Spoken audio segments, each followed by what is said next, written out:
Allah subhanahu wa ta'ala nous invite ici à quelque chose qui devient un problème épineux de notre temps.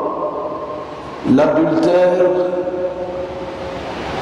la prostitution dans nos communautés.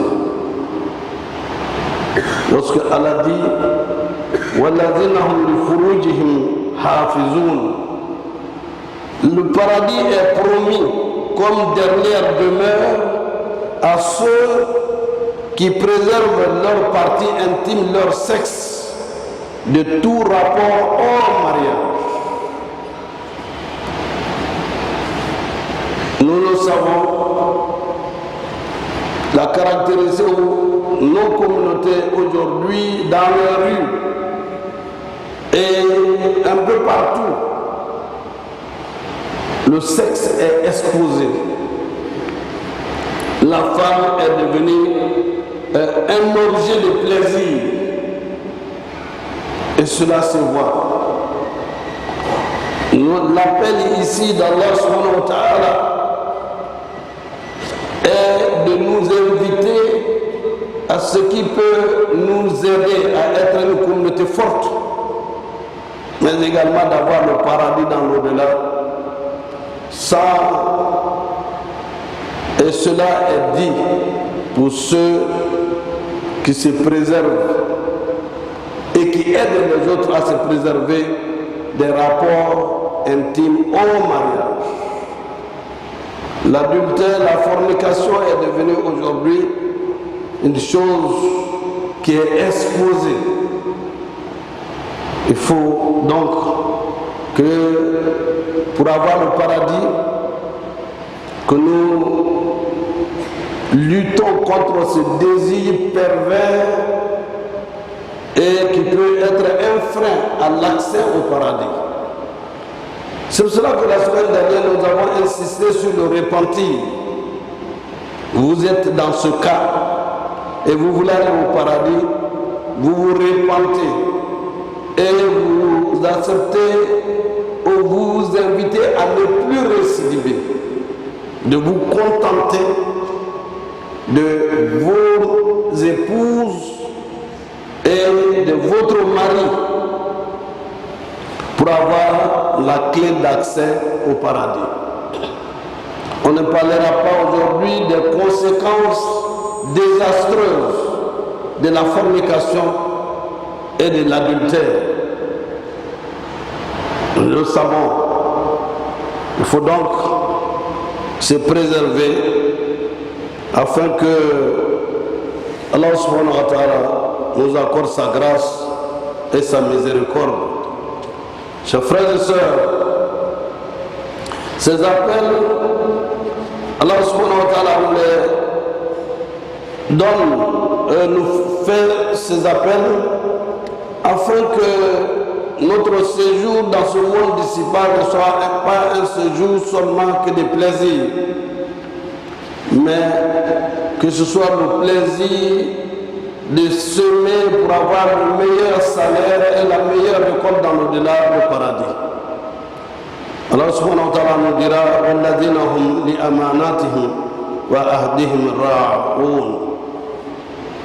Le Seigneur des mondes parle de ceux qui auront le paradis, ceux qui veillent à la sauvegarde des dépôts confiés à eux et qui honorent leurs engagements. Ici, chers frères et sœurs, voilà une des clés de notre communauté et des communautés. Pour avoir le paradis, il faut honorer ses engagements vis-à-vis de soi-même, vis-à-vis de sa famille, vis-à-vis de sa communauté. Il faut honorer les engagements.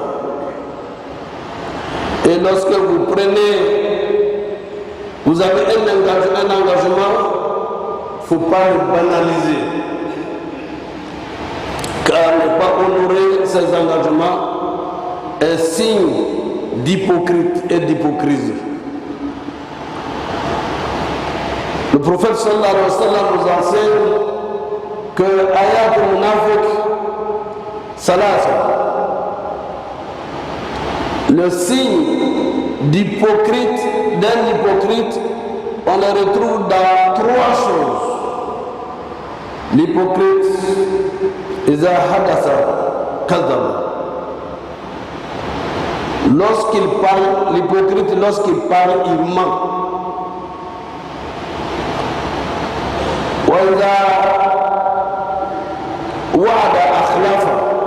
Lorsqu'il prend un engagement, il ne l'honore pas. Et troisièmement, lorsqu'on lui fait confiance, il trahit.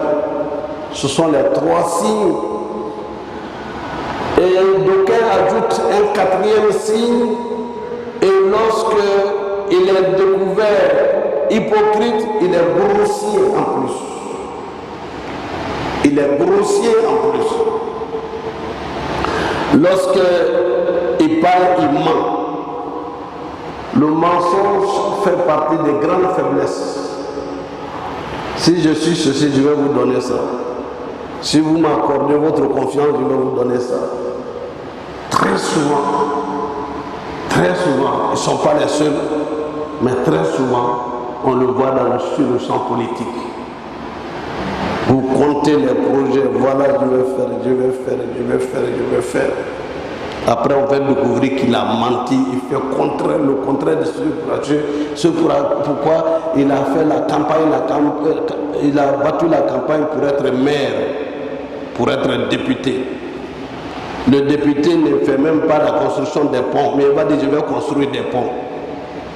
Le député ne fait pas telle chose, il vient dire oui, je vais faire ça, alors que lui-même il n'en a pas. إذا حدث كذب إذا وعد أخلف. Lorsqu'il prend un engagement, non, je vais faire ça, il faut revenir demain. Il faut revenir demain jusqu'à 1 an après, rien.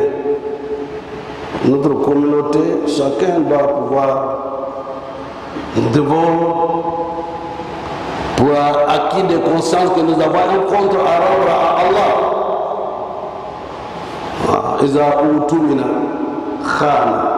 Lorsqu'on lui fait confiance, son projet est bien dit, quand on lui fait confiance, c'est à ce moment-là, il passe à côté ailleurs.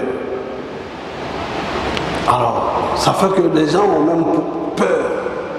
Moi je ne fais pas la politique parce que vraiment on ment trop dedans. Vraiment, il y a trop d'hypocrisie dedans, il y a tellement de choses. Mais l'homme n'est pas fait pour être ceci. Allah subhanahu wa ta'ala nous dit وَالَّذِينَ هُمْ لِأَمَانَاتِهِمْ وَأَهْدِهِمْ رَاعُونَ. Ceux qui veillent à la sauvegarde des dépôts et ceux qui honorent leurs engagements. Chers frères et sœurs, ces éléments, Allah subhanahu wa ta'ala ne veut pas que nous soyons des habitants de l'enfer. C'est pourquoi il nous demande, il nous invite à honorer nos engagements, à ne pas être hypocrite. Bien sûr. Au temps du prophète, il y avait des hypocrites. Il en connaissait même beaucoup. Mais par rapport à l'ensemble des musulmans, ils sont minoritaires. Mais ne minimisons pas les minorités quand il est plus facile de détruire que de construire. Ces minorités, quand le prophète sallallahu alayhi wa sallam sortait avec les musulmans pour aller répondre aux attaques des ennemis de l'islam, le prophète, le groupe, ils étaient plus de 1000 personnes. Mais les hypocrites ont travaillé la nuit, jusqu'à il ne restait que 313 personnes qui étaient véritablement, mais avec les 300 déterminés, convaincus, ils ont gagné la bataille de Badr. Ils ont gagné beaucoup d'autres batailles.